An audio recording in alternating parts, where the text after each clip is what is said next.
গেল কয়েক বছর আলোচনায় ছিল রোবট, আর এখন চ্যাট জিপিটি। এই সবই চলে কৃত্রিম বুদ্ধিমত্তায়। ধারণা করা হচ্ছে প্রযুক্তি মানুষের কাজ কেড়ে নেবে। বলা হচ্ছে প্রযুক্তির অভাবনীয় বিকাশের যুগে নিম্ন দক্ষতার মানুষের কাজ চলে যাবে।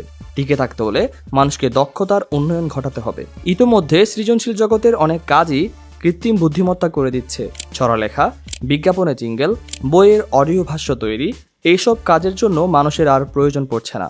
তাছাড়া সাংবাদিকতা জগতেও তার প্রভাব পড়ছে। বিশ্বের শীর্ষস্থানের সংবাদ মাধ্যমগুলোই কৃত্রিম বুদ্ধিমত্তার ব্যবহার শুরু করেছে। জার্মানি, জাপান এবং দক্ষিণ কোরিয়ার মতো দেশ ব্যাপক হারে রোবট ব্যবহার করছে। সেসব দেশে এখন পর্যন্ত বেকারত্ব সমস্যা হয়ে ওঠেনি। এমনকি যুক্তরাষ্ট্রের চেয়ে এইসব দেশে উৎপাদনশীল খাতে কর্মসংস্থান বেশি। তার মানে যত বেশি রোবট তত বেশি উৎপাদন। কায়িক শ্রমের কাজ রোবট দিয়ে করা হলে কিছু মানুষের কাজের সুযোগ নষ্ট হবে ঠিক, কিন্তু একঘেয়ে কাজ রোবট করে দিলে মানুষের পক্ষে আরও সৃজনশীল কাজ করার সুযোগ সৃষ্টি হবে। একই সঙ্গে যেসব কাজ মানুষের জন্য ঝুঁকিপূর্ণ ও অতিরিক্ত শ্রমসাধ্য, সেসব কাজ থেকে রোবট মানুষকে মুক্তি দিতে পারে। এতে মানুষের পক্ষে আরও স্বাস্থ্যকর জীবনযাপন করা সম্ভব। রোবোটিক্স নিয়ে কাজ করা প্রতিষ্ঠান ইউনিভার্সাল রোবটস এর প্রেসিডেন্ট দ্য ইকোনমিস্টকে বলেন, সবচেয়ে জরুরি হচ্ছে মানুষের মানসিকতার পরিবর্তন। প্রযুক্তি মানুষকে আরও শান্তি দিতে পারে বলে তিনি মনে করেন।